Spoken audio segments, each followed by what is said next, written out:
राधे राधे। शारदीय नवरात्रि की आप सभी को शुभकामनाएं। कल नवरात्रि के दूसरे दिन श्री दुर्गा सप्तशती पाठ का दूसरा अध्याय और तीसरा अध्याय का पाठ किया था। आज तीसरे दिन चतुर्थ अध्याय का पाठ करेंगे। आप लोग भी श्रवण करिएगा। या देवी सर्वभूतेषु शक्ति रूपेण संस्थिता नमस्तस्यै नमस्तस्यै नमस्तस्यै नमो नमः। चतुर्थ अध्याय इंद्रादि देवों द्वारा देवी का स्तुति ज्ञान। ध्यान।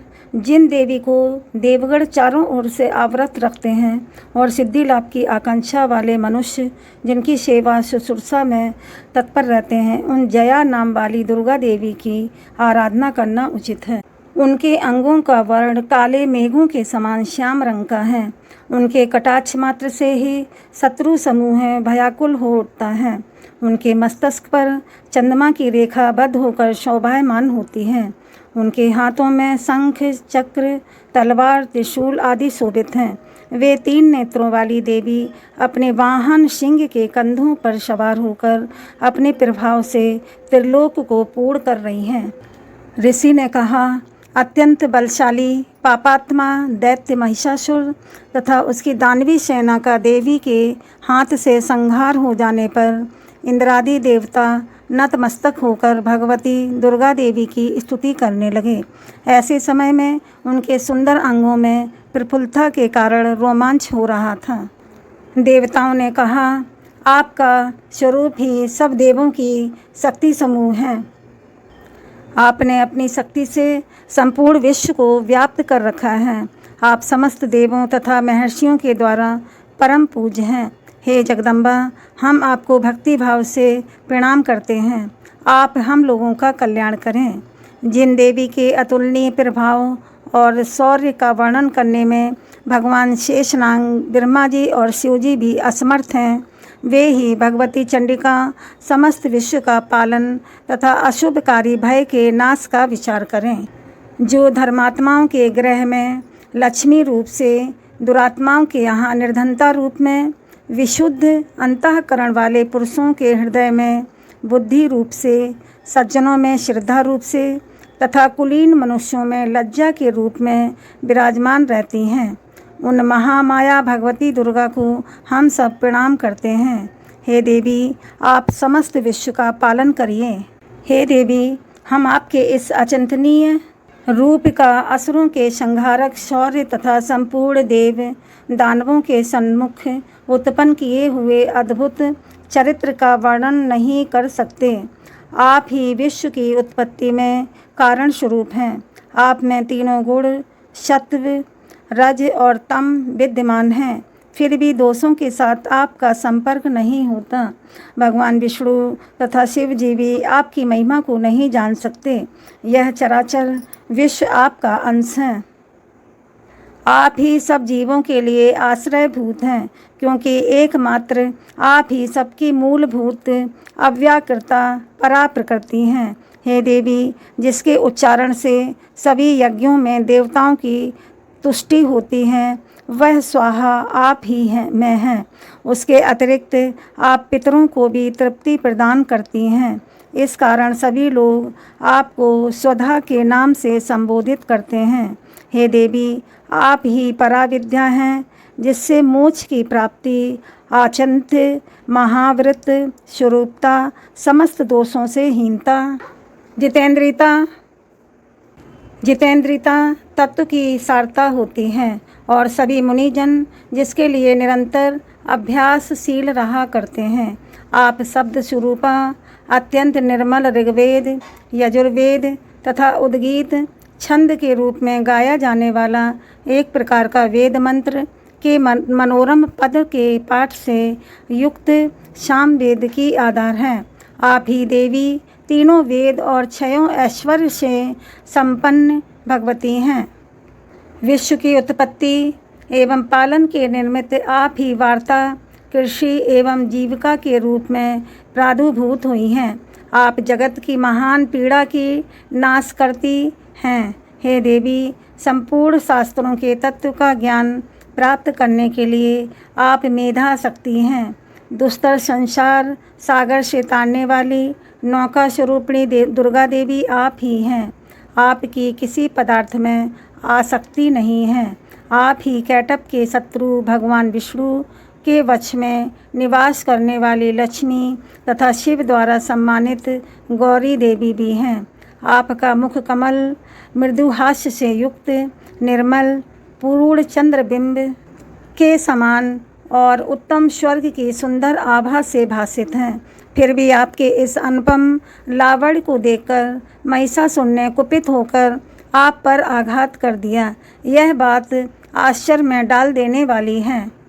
हे देवी, वही मुख जब क्रोध की मुद्रा में उदयकालीन चंद्रमा के समान अरुण तथा चक्र भौहों के कारण भयंकर हो उठा, तब उस रूप को देखकर महिषासुर का सहसा प्राणांत नहीं हुआ। यह और भी अधिक आश्चर्य की बात है, क्योंकि क्रुद्ध यमराज के सामने कौन प्राणी जीवन धारण करने में समर्थ हो सकता है। हे परमात्मा स्वरूपा देवी, आप प्रसन्न हो। आपके प्रसन्न होने पर विश्व का उत्थान होता है और कुपित होने पर कितने ही वंशों का नाश हो जाता है। यह बात अनुभव द्वारा ही प्रत्यक्ष प्रमाणित हुई है। आपके क्रोध अग्नि में महिषासुर की विशाल वाहिनी सेना भी क्षण मात्र में भस्म हो उठी है। आप सदैव अभ्युदय करती हैं। आप जिन लोगों पर कृपा दृष्टि रखती हैं, वे ही लोग देश में सम्मान, धन और ख्याति प्राप्त करते हैं।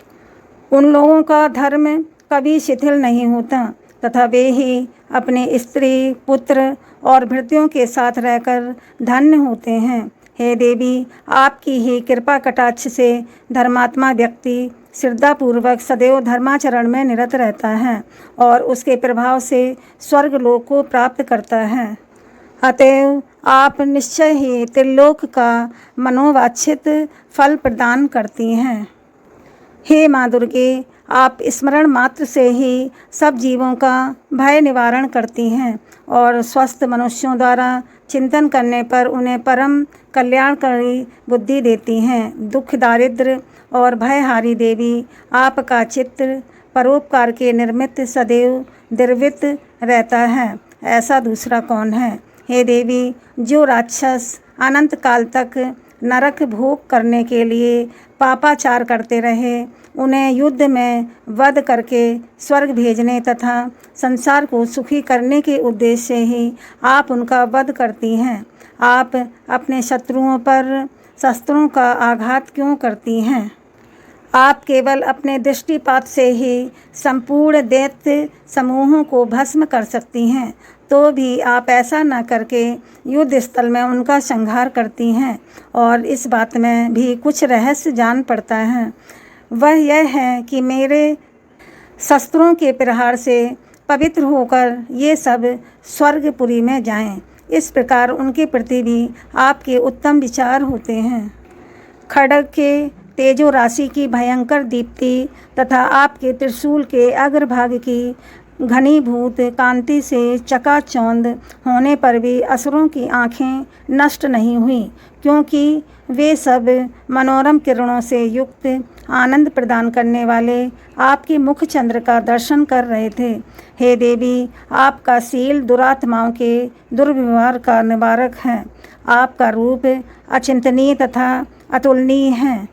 आपका पराक्रम देवताओं के विजेता, दैत्यों का नाशक है। इस प्रकार आपने अपने शत्रुओं पर सदैव दया ही दर्शाई है। हे वरदात्री देवी, आपके इस शौर्य की तुलना कहीं भी नहीं हो सकती। शत्रुओं को त्रस्त करने वाला एवं अत्यंत मनोहारी रूप अन्यंत्र कहाँ दिखाई पड़ सकता है। हृदय में दयालुता और युद्ध में निर्दयता, ये दोनों बातें एक साथ होने का भाव केवल त्रिलोक में आपके सिवा और किसी में नहीं है। हे अम्बे, अपने शत्रुओं का वध करके उन्हें अमर पद दिलाया है। आपने शत्रुओं का वध करके उन्हें अमर पद दिलाया है। उनसे प्राप्त होने वाले भय को हम लोगों से दूर किया है। हमारा आपको नमस्कार है। हे देवी, आप शूल के द्वारा हमारा रक्षण करें। हे अंबिके, आप अपने खड्ग, घंटा, ध्वनि और धनुष की टंकार से हमारी रक्षा कीजिए। हे चंडिके, आप हमारी पूर्व, पश्चिम, दक्षिण तथा उत्तर में अपने त्रिशूल को घुमाकर हमारा परित्राण करें। आपके जो परम सुंदर एवं अत्यंत भीषण रूप त्रिभुवन में विचरण करते हैं, उसके द्वारा आप हमारी तथा भूतल की रक्षा करें। हे अंबिके, आपके कर कमलों में सुशोभित होने वाले खड्ग, गदा आदि जो भी अस्त्र शस्त्र हों, उन सभी द्वारा आप हम लोगों का रक्षण करें।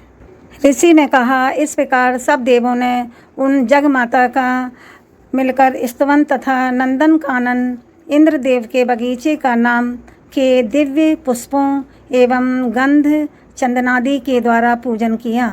तदंतर दिव्य धूपों की सुगंध अर्पित की। तब देवी ने करबद्ध होकर प्रणाम करते हुए उन देवताओं से कहा। देवी ने कहा, हे देवगण, तुम सब लोग मुझसे अपना अभिष्ट पदार्थ मांग लो। तब देवताओं ने कहा, भगवती की कृपा से हम लोगों की सभी आकांक्षाएं पूर्ण हो गई हैं। अब कुछ भी इच्छित वस्तुएं मांगने के लिए नहीं हैं। हे महेश्वरी, हम लोगों का यह परम शत्रु महिषासुर मारा गया है। इतने पर भी आप यदि हम लोगों को कुछ देना ही चाहती हैं तो हम लोगों की यही इच्छा पूरी कर दीजिए कि जब कभी भी हम आपका स्मरण करें तब आप दर्शन देकर हम लोगों को संकट से मुक्त करें।